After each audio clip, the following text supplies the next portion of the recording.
My golden brother hired a private investigator to prove I was a failure. Instead, he uncovered a millionaire. My parents' favorite son hired someone to spy on me, but all he saw was my mansion and multi-million-dollar deals. Sounds like the opening line to a twisted drama, right? But it's not fiction, it's my life. For years, I was the shadow in our family portrait, the one everyone looked past during Sunday dinners. While Brat, the polished, powerboat-riding, trophy wife, golden child, soaked up our parents' praise, I was the weird one, the disappointment, the quiet one with asthma, depression, and no shiny career to show off. He always said I needed his guidance, as if I were a broken project he couldn't quite fix. I let it go, thinking maybe I really was the problem. But then he crossed the line. He invaded my life, hired someone to dig into my failures. What he found? Not what he expected. And what came next? Well, let's just say no one's family dinner has ever imploded quite like ours. I wasn't born a disappointment. I was shaped into ones, lowly, silently, under the weight of comparison. Growing up in our quiet Midwestern town, everything was black and white. Brad was the prototype of success, and I was the glitch no one bothered to fix.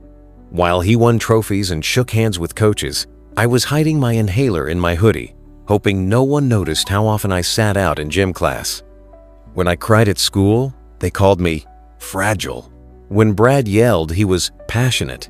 Even the air in our house was different when he walked in, lighter, warmer. When I entered, it felt like a reminder of everything my parents wished they didn't have to deal with. They never said it directly, but their looks, their sighs, their silence, it all spoke volumes. "Why can't you be more like your brother?" was etched into every sideways glance. I wasn't athletic. I wasn't confident. And worst of all, I wasn't him. At night, I'd lay in bed and replay their words, their praises for Brad's new sales record, his latest toy, his beautiful family. Meanwhile, I was battling depression they called a phase, and asthma they labeled an excuse. I remember one Sunday dinner when I tried to explain a small project I was coding. Brad interrupted, cracked a joke about me. "Still working in that comic book dungeon," and the table erupted in laughter.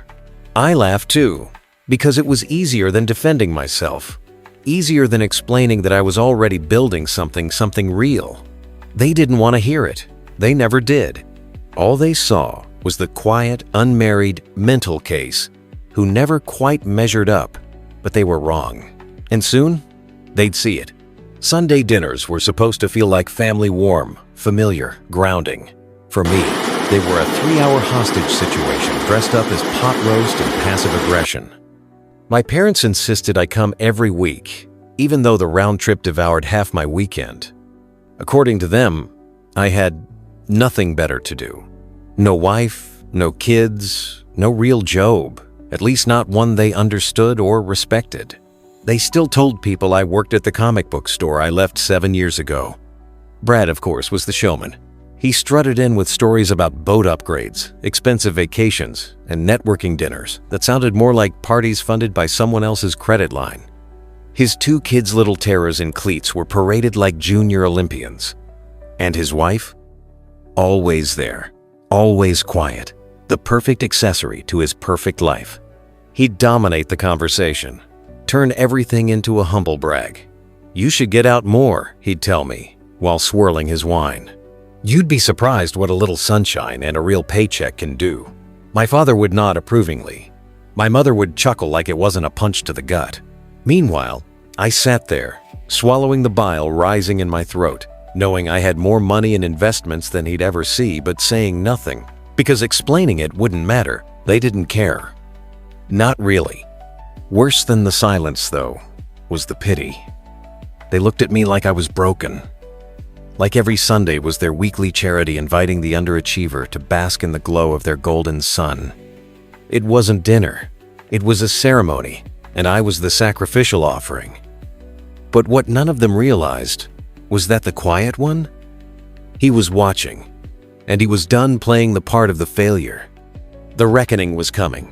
They laughed behind their forks, but they had no idea who they were laughing at. While Brad was busy racking up commissions selling SUVs to newlyweds, I was quietly building empires in the cloud. My name wasn't on flashy billboards, and I didn't have a boat parked in a marinabut. I had equity, real equity. Years ago, while working at the comic shop they loved to mock, I met a fellow geek with a knack for coding and a vision even bigger than mine. We started small IT support for local businesses, a help desk here, a firewall set up there. But we scaled fast. Eventually, we caught the eye of a major tech firm. When they made us an offer, we sold. Clean. I walked away with cash, stock options, and a foot in every door that mattered. I didn't buy a mansion or start flaunting Rolexes. I invested. I experimented. I lived lean. My 2-bedroom home is humble, but in a prime neighborhood. My furniture? All used. My car? A 15-year-old Saturn that still hums like a meditation bell. I didn't look like success, and that's exactly how I wanted it. Because what mattered wasn't how others saw mate, was how I saw myself. And for once in my life, I was proud of who I'd become. But not once did I hear, "We're proud of you, Ethan." Not from them. They never asked what I actually did, never once tried to understand. Every attempt I made to explain what I'd built, what I was building, was brushed aside by Brad's louder voice and my parents' disinterest. My mother still asked if I was managing the store okay. My father still sighed when I brought up tech. What they didn't realize was that the man sitting quietly at their table each Sunday had crossed a line they never expected, the invisible threshold between dismissed and undeniable. I was no longer the background character in their Golden Boys narrative. I was the plot twist. No matter how far I'd come, to them I was still the boy with asthma who cried too easily, the boy who couldn't throw a football straight or charm a room. They didn't see the late nights I spent debugging code until my eyes blurred, or the way I learned to breathe through panic attacks while leading investor meetings. They didn't want to see it. It was easier to keep me frozen in their memory as the fragile middle child who never quite measured up. At every dinner, Brad would steer the conversation back to himself like a captain obsessed with his own reflection. And every time I tried to speak about a new tech contract, an exciting venture, even a simple win-eye was interrupted, overshadowed, silenced. Once, I mentioned helping a startup navigate cybersecurity protocols, and Brad snorted. "You mean like password resets and stuff?" he said, grinning. Everyone laughed. Even my mother, who once promised she'd always be my biggest supporter. But what stung the most wasn't the ridiculite, was the erasure. Back home, the people I'd grown up with still thought I worked at the comic shop. Still, a store that closed over 7 years ago. I'd told them. More than once. But the truth never stuck, because it didn't fit their narrative. In their version of the story, Brad was the savior, and I was the fragile mess they had to pretend to care about. I could have corrected them. I could have laid out my assets, my titles, my accomplishments. But something always stopped me. Maybe it was fear, maybe it was shame, or maybe I just knew it wouldn't matter. They had already decided who I was, and no amount of success would rewrite that script. But everything changed the moment Brad crossed a line when he decided he needed proof that I was still beneath him. That's when he hired the private investigator. That's when he cracked open a world he didn't even know existed. It started with a strange notification and unauthorized attempt to access my credit report. At first, I thought it was a phishing scam or maybe a random breach, but something about the timing felt off. Too specific, too personal. And when I traced the digital trail, what I uncovered made my blood run cold. Brad had hired a private investigator. Not just any investigator, someone who specialized in background checks, asset discovery, employment verification, the kind of person corporations use before sealing multi-million-dollar deals. And Brad used them on me, my own brother. The man who once handed me a beer at a family barbecue and told me, "You know, I got your back." That same man had paid someone to rifle through my life, like I was some stranger he was trying to expose. He wanted to prove I was a failure. He wanted receipts proof that I was still working in retail, still alone, still clinging to childhood hobbies. He didn't expect to find my name on business filings. He didn't expect to see a 7-figure payout, a string of successful side ventures, or CTO status at a stealth startup backed by venture capital. He didn't expect the numbers, the verified net worth, the security clearances, the ownership stakes. He'd gone fishing for shame and pulled up undeniable success. And in a stroke of poetic irony, his own snooping had handed me every scrap of evidence I needed, not just of my achievements, but of his betrayal. Worse yet, he hadn't kept his little scheme to himself. I suspected he was orchestrating some kind of family intervention, planning to sit me down and deliver a lecture about getting my act together. He wanted to humiliate me one last time. But the moment he opened that door, the spotlight turned right back on him. I hired the same private investigation firm. If he wanted a war, I wasn't going to bring a white flag, I was going to bring facts. What I found? Let's just say my brother's golden veneer was thinner than anyone realized. Brad thought he was untouchable. He thought his carefully crafted image family man, successful salesman, local hero was impenetrable. But the truth? It crumbled with a few clicks and a signature on a non-disclosure agreement. The report I received from the investigator read like a scandalous novel. 3 mortgages, 3 on a house he bragged about owning outright, overdue IRS payments, credit card debt maxed across multiple accounts. And then came the real bombshells. Prior arrests for DWI, public intoxication, even a domestic disturbance call. No charges stuck, but the pattern was damning. This was not a man in control. This was a man drowning in his own lies, barely keeping his curated facade above water. And still, he had the gall to judge me. He wasn't just broke, he was reckless. Living paycheck to paycheck while posting sunset selfies on his boat, feeding a lifestyle built entirely on borrowed time and borrowed money. His trophy wife? According to the report, she'd filed a quiet separation request with a mediator 2 months earlier. Not divorce yet, but something close enough to chill the blood of any man playing house while the walls cave in. I read the report 3 times.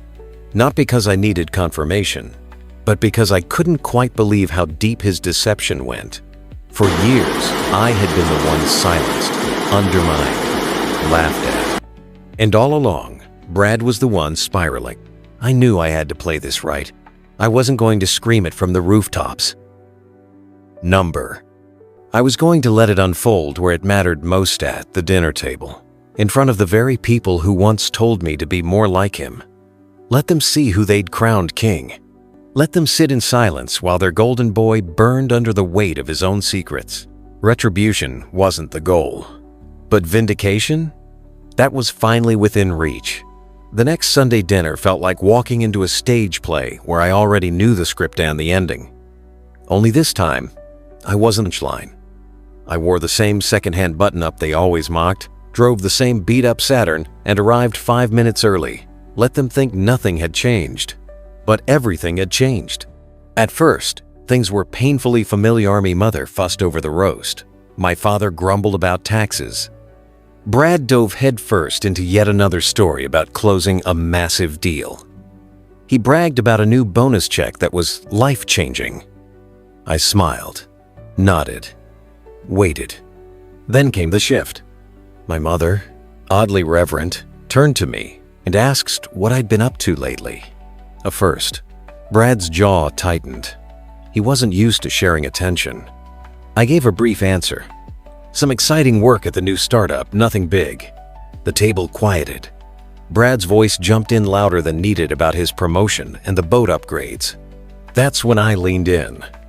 Well, Brad, I heard the IRS wasn't too thrilled about that 3rd mortgage, I said. Casual as you like. Sipping my water. Silence. He blinked, stuttered, laughed it off. What are you talking about? I slid a folded copy of the report across the table. Funny thing, turns out the same investigator you used on me was pretty thorough. You really should have picked someone less professional. You could feel the air leave the room. My father looked like he'd been slapped. My mother clutched her pearls literally. Brad? He turned a shade of red I'd never seen before. For once, I wasn't the one under the microscope. The silence didn't last long. It shattered like glass under a hammer. Brad's face twisted part rage, part desperation as he lunged into a frenzied denial. "This is fake! You're lying! This is a setup!" His voice cracked with panic, no longer the calm, boastful salesman, but a cornered man clawing at his own crumbling image. My parents looked stunned, but not surprised they knew. Somewhere deep down, I think they always had.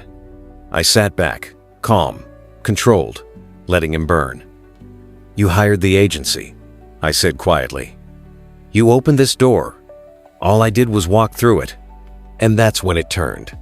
My father, usually silent, stoic, stood up and slammed his fist on the table. "What the hell is going on with you boys?" he barked. My mother began listing excuses, spiraling into a frantic attempt to shift blame. "If you two would just act like family," she cried. Brad shouted back that it was all my fault, that I'd always been jealous. Then, in a voice cracking with bitterness, he snapped, "You should have never been born." The words sucked the oxygen from the room. No one moved. Even the Kitschy's kids went silent. His wife stared at him like she was seeing a stranger. My sister sat frozen, clutching her youngest like a shield. I didn't respond. I didn't need to. The shame was already swallowing him whole. For 30 years, they had all looked at me like I was the broken one.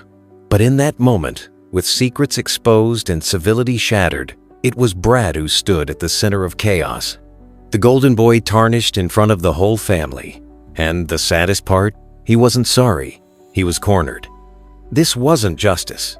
It wasn't triumph. It was truth raw, ugly, and long overdue. I thought I'd feel victorious. I thought watching Brad unravel, watching my parents finally see the truth, would bring some kind of relief, but all I felt was hollow. After the dinner detonated, I drove home in silence. No music, just the sound of my own heartbeat, steady but heavy. Their words echoed in my head, especially Brad's. "You should have never been born." It wasn't just cruel, it was revealing. That line, said in front of his wife, his kids, our parents, it exposed a truth I'd long suspected. Brad didn't resent me for failing. He resented me for surviving, for rising, for daring to exist outside the role they'd assigned me. And my parents, God, my parents, they didn't leap to defend me. They tried to calm him down, as if I'd provoked some innocent outburst. Then came the manipulation, right on cue. Guilt about a sick niece I'd never heard of, accusations that I refused to help, lies spun fast and loose, as if rewriting history might shift the spotlight off their golden sun. They didn't care about truth. They cared about control. I went to bed that night feeling vindicated but exhausted. The war was no longer mine. I had nothing left to prove. But the wounds? They were still fresh. Family doesn't stop being family just because you see them clearly. That's the curse. You carry the weight of their words even when you know they're wrong. So I did what I always do when things fall apart. I called my therapist, told him everything. He didn't say congratulations. He didn't say you won. He said, let's talk about boundaries. And for the first time, I was ready to draw the line in permanent ink. Drawing that line wasn't easy, but it was necessary. I stopped showing up every Sunday. No calls, no explanations, just absence. And for a while, it was like vanishing into thin air. My phone stayed eerily quiet, like they were waiting for me to come crawling back. But I didn't. Instead, I focused on healing, on therapy, on work on building something that didn't rely on their approval. Then, one day, she walked into my life like a glitch in the matrix, unexpected, disarming, real. Ava. We met at a cybersecurity conference in Austin.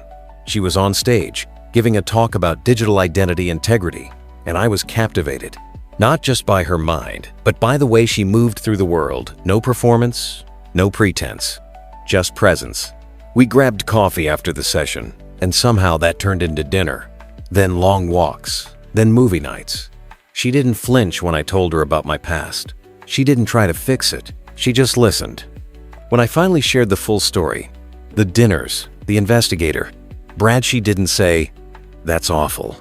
She said, "That explains your firewalls." And then, with a small smile, "Let's build new boundaries together." With her, I started testing the waters again. Short, visible interactions with my family, never alone, never without an exit. We'd show up to brunch, stay for an hour, leave before the guilt traps kicked in.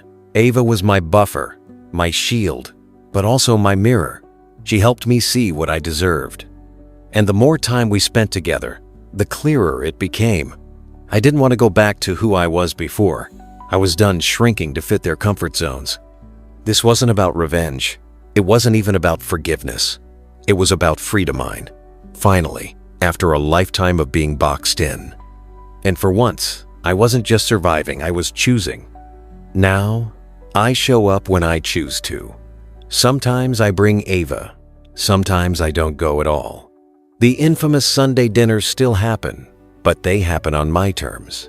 No more guilt trips, no more pitying looks, no more pretending I'm the broken one at the table. My parents have learned, slowly and awkwardly, to tread carefully. Even Brad, quieter now, struggles to find the right words when I'm around.